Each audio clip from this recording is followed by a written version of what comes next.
This video is about some applications of vectors that involve the travel of airplanes.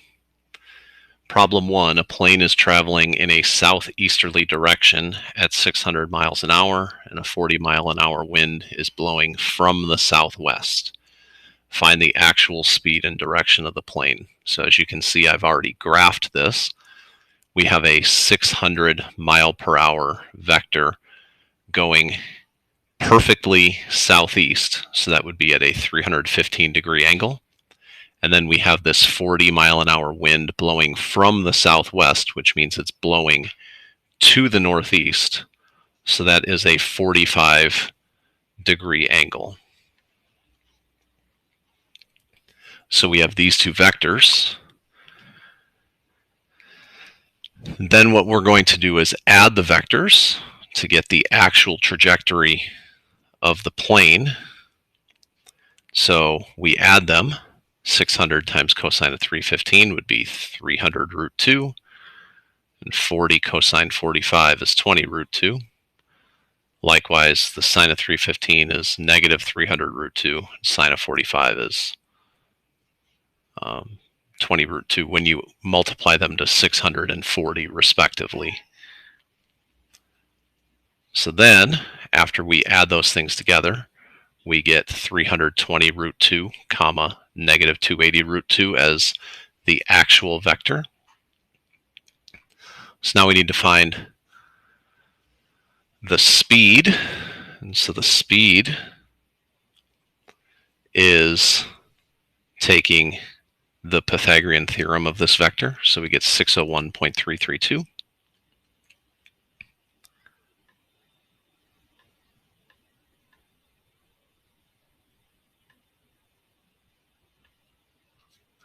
And then the direction, well, that's just the arctangent of the y component over the x component. So that's arctangent of negative 7/8, which is negative 41 degrees. So the speed is 601.332 miles per hour, and the direction is negative 41 or so degrees, but we're going to have to write that in terms of a compass direction, and so that means we start north or south and then move accordingly.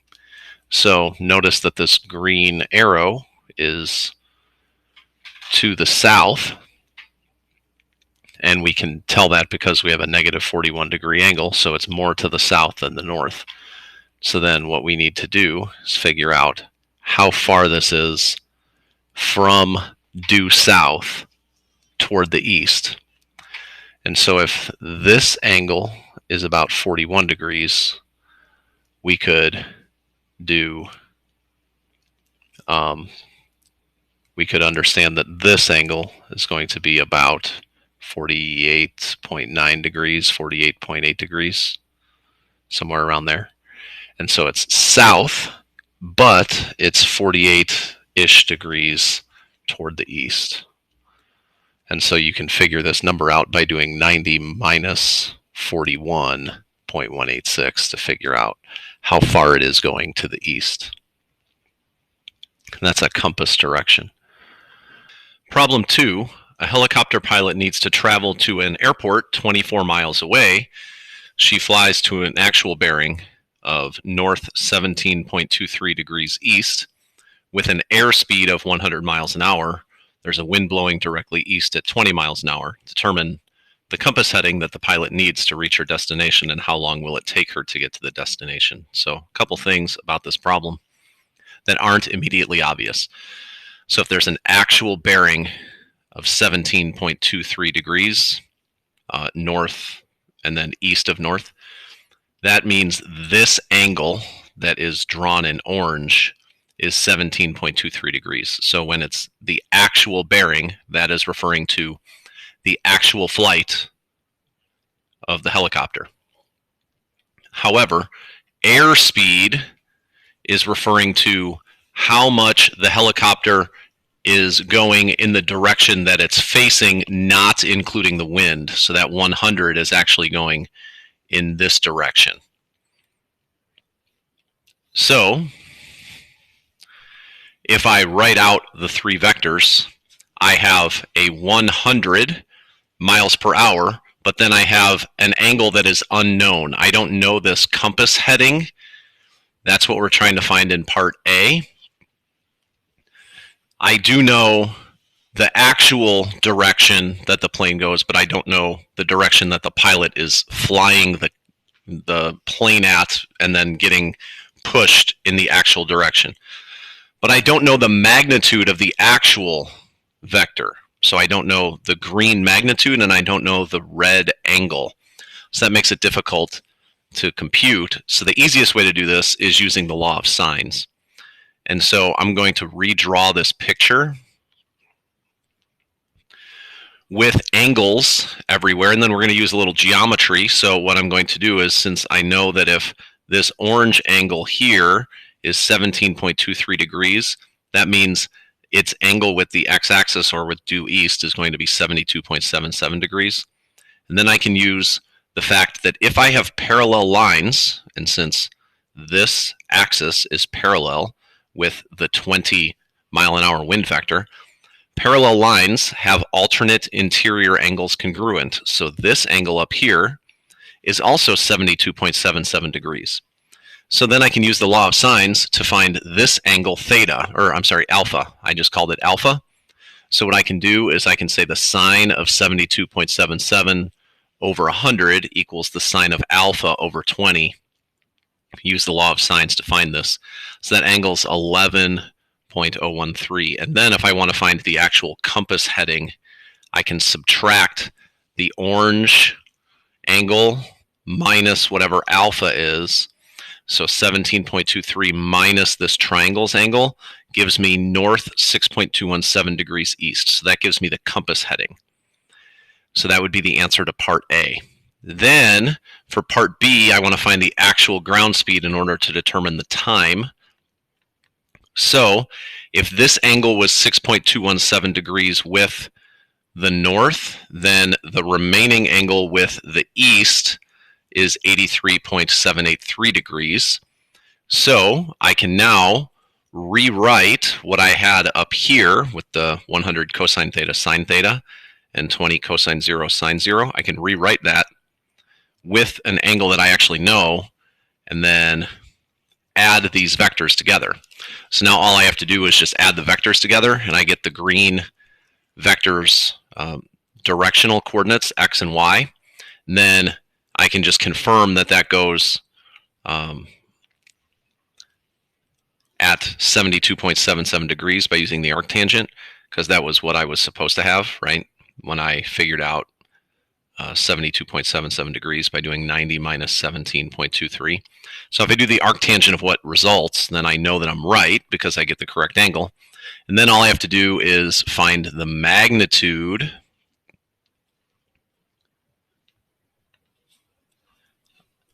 of the vector, which is going to be the speed. So that's 30.829 squared plus 99.412 squared. I'm only writing 3 decimal places, but when I do all of this, I'm keeping all the decimal places on my calculator, and then I'm only writing 3 decimal places. So I get 104.083 miles per hour. And then once I know the actual miles per hour, then what I can do is I can take the number of miles I traveled, which in this problem is 24, to the hospital, then divide it by miles per hour.